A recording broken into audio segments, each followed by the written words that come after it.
Hey everyone, I'm Sugandha and you're watching Ready to Get Update and welcome back to my channel. And yes, आज हम discuss करने वाले हैं क्या discuss करने वाले हैं आज हम डिस्कस करने वाले हैं background verification. Yes, and background verification बहुत बार डिस्कस किया जाने वाला सेशन है, बहुत बार रिक्वेस्ट किया जाने वाला सेशन है. बहुत सारे डाउट्स है हमें बैकग्राउंड वेरिफिकेशन पे. मैंने ऑलरेडी 2 सेशन बनाए हुए, लेकिन आज हम कुछ स्लाइड्स में देखेंगे प्रॉपर, तो आप यहाँ पे नोटिंग्स भी कर सकते हैं, आप अपने नोट्स भी बना सकते हैं इससे, राइट. सो चलिए स्ट्रेट अवे चलते हैं बैकग्राउंड वेरिफिकेशन पे कि बैकग्राउंड वेरिफिकेशन होता क्या है.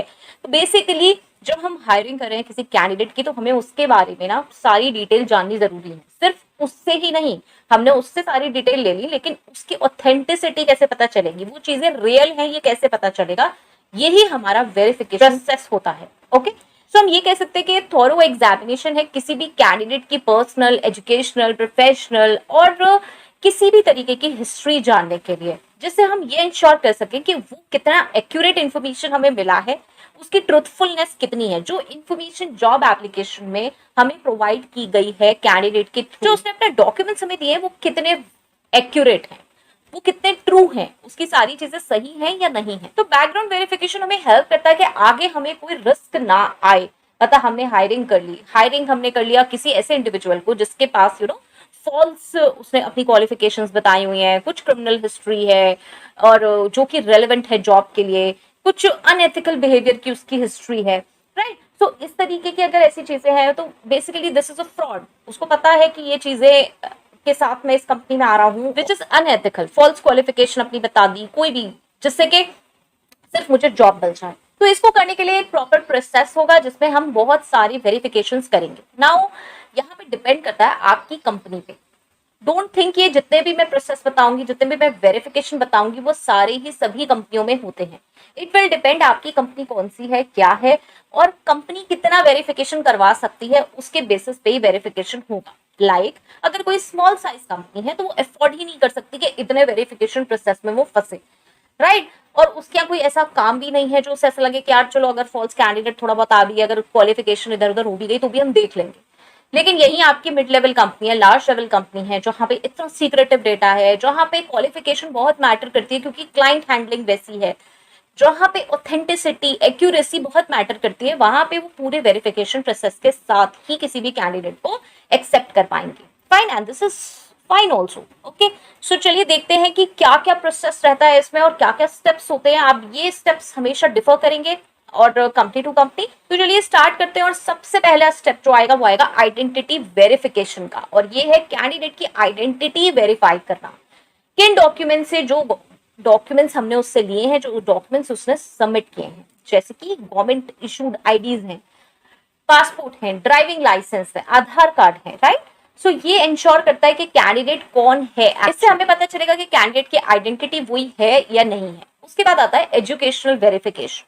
नाउ सी, यहाँ पे हमें कैंडिडेट की एजुकेशनल वेरिफिकेशन वेरीफाई करनी है, जो कि डिग्रीज है, कोई डिप्लोमा हो सकते हैं, सर्टिफिकेट्स हो सकते हैं. एम्प्लॉय जो ये ऑथेंटिसिटी चेक करता है, वो चेक कहाँ से करेगा? एजुकेशनल इंस्टीट्यूशन से उन क्रेडेंशियल्स की जो कैंडिडेट ने क्लेम करे.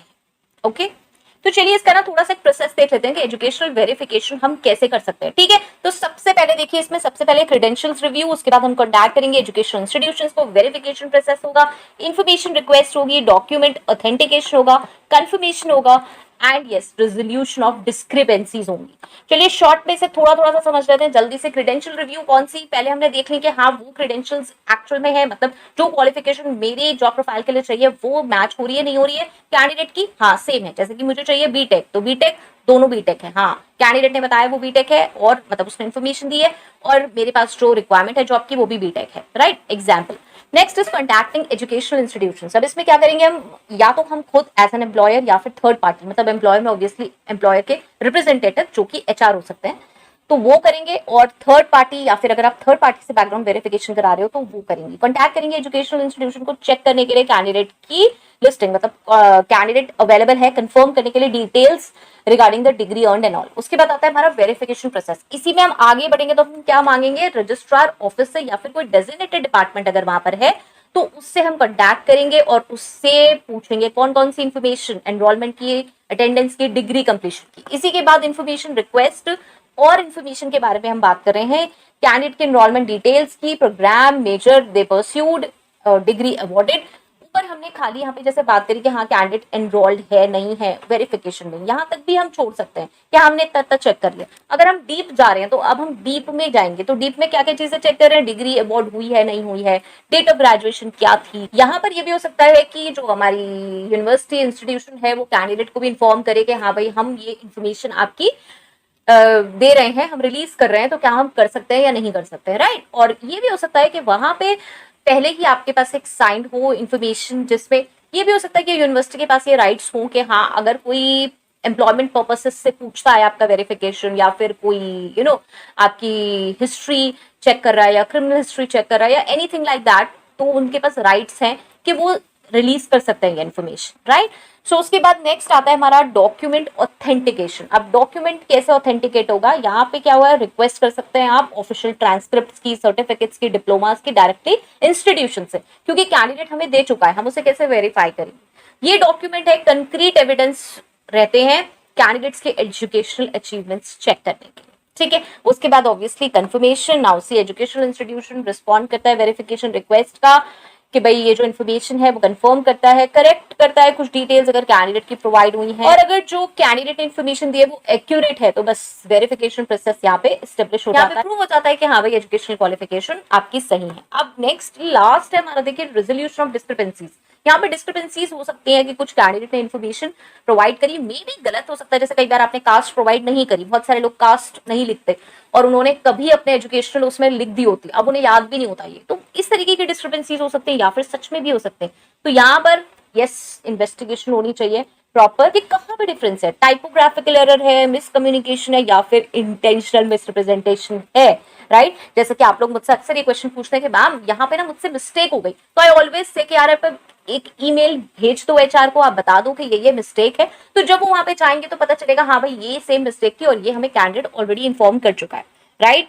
सो वो वहां से वेरीफाई भी हो जाएगी। अब ये जरूर है कि डिस्क्रिपेंसी कितनी बड़ी है, कितनी सिवियर है, इसके हिसाब से कैंडिडेट की जो जॉब ऑफर है, कैंडिडेट्सी है, वो ऑब्वियसली इंपैक्ट करेगी अगर ज्यादा डिस्क्रिपेंसी या इंटेंशनल डिस्क्रिपेंसी निकल आती है। ओके, सो ये बेसिकली एजुकेशनल वेरिफिकेशन था। इसका प्रोसेस मैंने इसलिए बताया क्योंकि ये क्वेश्चन अक्सर ही आप पूछते हैं मैम एजुकेशनल वेरिफिकेशन कैसे होता है, डीपली कैसे होता है, कहाँ पे डिफरेंसेस आते हैं। यहाँ पे मैंने आंसर कर दिया क्लियरली कि अगर आपसे मिस्टेकनली हो गया है वो चीज तो आप उसको यहाँ पे मेल भेज सकते हैं एचआर को, आप इन्फॉर्म कर सकते हैं उन्हें, यूनिवर्सिटी में भी आप ये इन्फॉर्म कर सकते हैं, इंस्टीट्यूशन में भी इन्फॉर्म कर सकते हैं कि इस तरीके की चीज हो चुकी है, तो यहाँ पे हो जाएगा। बेस्ट ये है कि आप एचआर को जरूर ईमेल कर दें कि ये डिस्क्रिपेंसी हो गई है। नेक्स्ट आता है देखिए एम्प्लॉयमेंट हिस्ट्री वेरिफिकेशन। ये जैसे कि एजुकेशनल वेरिफिकेशन बहुत ज्यादा इंपॉर्टेंट है, ऐसे ये भी इतना ही इंपॉर्टेंट है कि एम्प्लॉयमेंट हिस्ट्री आपकी क्या है। तो इसमें क्या है, ये वैलिडेट कैसे होगा, ये होगा जब हम किसी एम्प्लॉयर को, आपके जो पुराने एम्प्लॉयर्स हैं या फिर जो आपने रेफरेंसेस दिए उन्हें कॉन्टैक्ट करेंगे, ठीक है।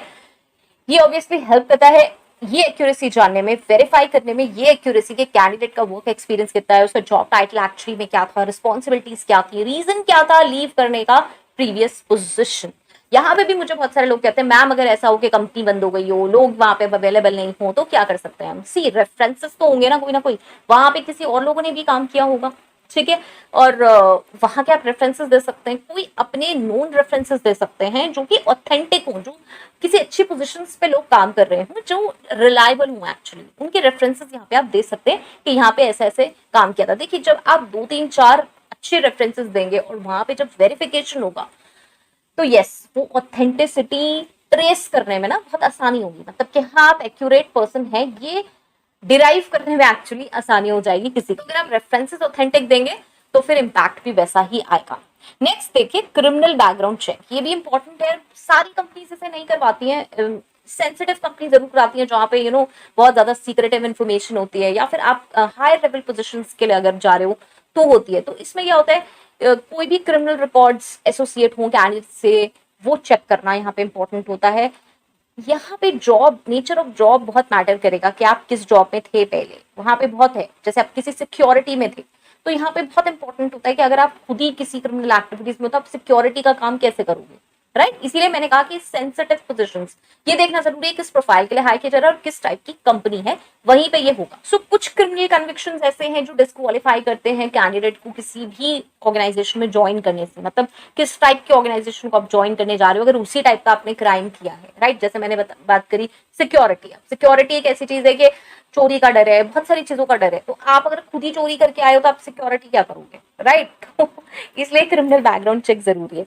चलिए next is credit history check. ये बहुत इंपॉर्टेंट है, इसमें आप बार बार मुझसे वो स्कोर के बारे में भी पूछते हैं। स्कोर के बारे में मैं किसी और दिन बात करूंगी, पूरा प्रॉपर कंप्लीट सेशन, क्योंकि वो बहुत ज्यादा कुछ उसमें मुझे डिस्कस करना है। अगर यहाँ पे किसी पॉइंट को आप चाहते हैं कि मैं डिटेल में अलग से डिस्कस करूँ तो चलिए वो डिस्कस कर लेंगे, आप यहाँ पे कमेंट सेक्शन में बता सकते हैं। तो यहाँ पे क्या है, जहां पे फाइनेंशियल रिस्पॉन्सिबिलिटीज बहुत होती हैं वहां पे ये बहुत जरूरी होता है कि क्रेडिट हिस्ट्री चेक हो, ठीक है, असेस की जाए उसकी financial stability and responsibility. Financial responsibilities मतलब आपको लाखों करोड़ों में डील करना है, आप किसी फाइनेंस के बहुत ही रिस्पॉन्सिबल पोजिशन पे जा रहे हैं। अब आपके साथ क्या है कि आप ना लोन्स में दबे हुए हैं, अब कहीं ना कहीं आप इतने प्रेशर में हैं तो फाइनेंशियली तो कहीं ना कहीं ये हो सकता है कि आप फिसल सकते हैं। कहीं ना कहीं ये हो सकता है कि फाइनेंशियली आप जब चीजें हैंडल करेंगे तो उतने फेयर नहीं रहेंगे, राइट। चांसेस हैं काफी ज्यादा कि आपके पास इतना सारा अमाउंट आएगा, आपके पास ऑलरेडी इतना लोन है, तो बहुत चांसेस हैं कुछ भी हो जाने के। तो इसलिए यहाँ पे क्रेडिट हिस्ट्री चेक कर सकते हैं।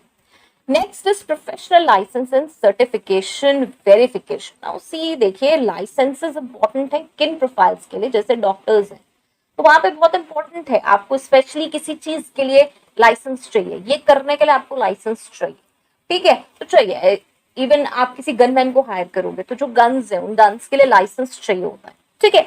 सो जो ऐसे पोजीशंस हैं जहाँ पे स्पेसिफिक लाइसेंसेस या सर्टिफिकेशंस की जरूरत है, वहां पे एम्प्लॉयर को वेरीफाई करने चाहिए ये डॉक्यूमेंट्स, जिससे कि इंश्योर हो सके कि कैंडिडेट पहली बात उस पोजीशन के लिए क्वालिफाइड है और उसके पास वो प्रॉपर लाइसेंस एंड सर्टिफिकेट है।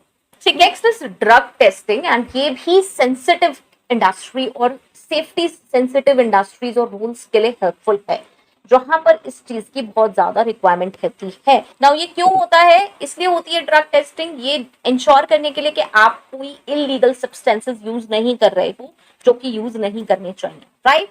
सो दिस इज ड्रग टेस्टिंग अब हम कराते हैं। उसके बाद है सोशल मीडिया स्क्रीनिंग। नाउ ये भी आजकल बहुत ज्यादा हो रहा है कि क्या होता है, एम्प्लॉयर कंडक्ट करते हैं review of online presence, behaviour जानने के लिए, प्रोफेशनलिज्म जानने के लिए, and alignment with company values, कि आपकी वैल्यूज कैसी हैं, आप कैसे पोस्ट करते हो, आपकी सोशल मीडिया प्रेजेंस कैसी है। मेरे लिए बहुत इंपॉर्टेंट है, अगर बहुत अच्छी इमेज है, बहुत अच्छा गुडविल है यार, चैनल है, इंस्टाग्राम है, लिंक्डइन है, सारी चीजें हैं, लेकिन आपकी प्रेजेंस कैसी है, लोग आपको किस वे में देखते हैं और मेरी कंपनी के वैल्यूज उससे अलाइन हो रहे हैं या नहीं हो रहे हैं, ठीक है। Then is reference check. Now again employers references देखते हैं, ये एडिशनल इनसाइट्स हैं कैंडिडेट की स्किल्स, वर्क हैबिट्स और कैरेक्टर को देखने के लिए। मतलब देखिए हमने ऊपर बात करी एजुकेशनल वेरिफिकेशन की, फिर एम्प्लॉयमेंट हिस्ट्री की बात करी और उसके बाद ये आता है रेफरेंस चेक्स। तो रेफरेंस चेक्स ये सेपरेट हैं, उन दोनों के जैसे नहीं है।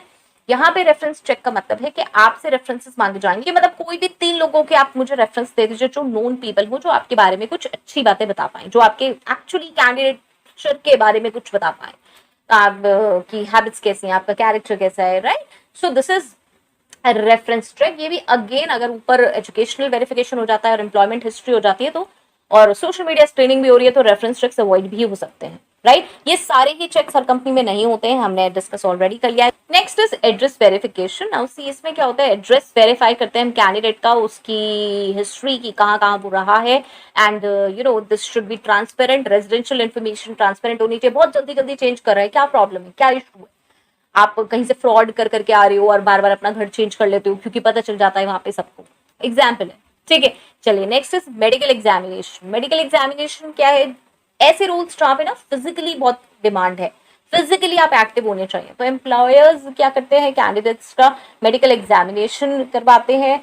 उनके अपने कुछ सेट क्राइटेरियाज हैं कि आप फिट हैं जॉब के लिए या नहीं, ठीक है। अगेन स्पेसिफिक इंडस्ट्री और स्पेसिफिक रोल के लिए मेडिकल एग्जामिनेशन होते हैं, हर किसी रोल के लिए नहीं होते, ठीक है।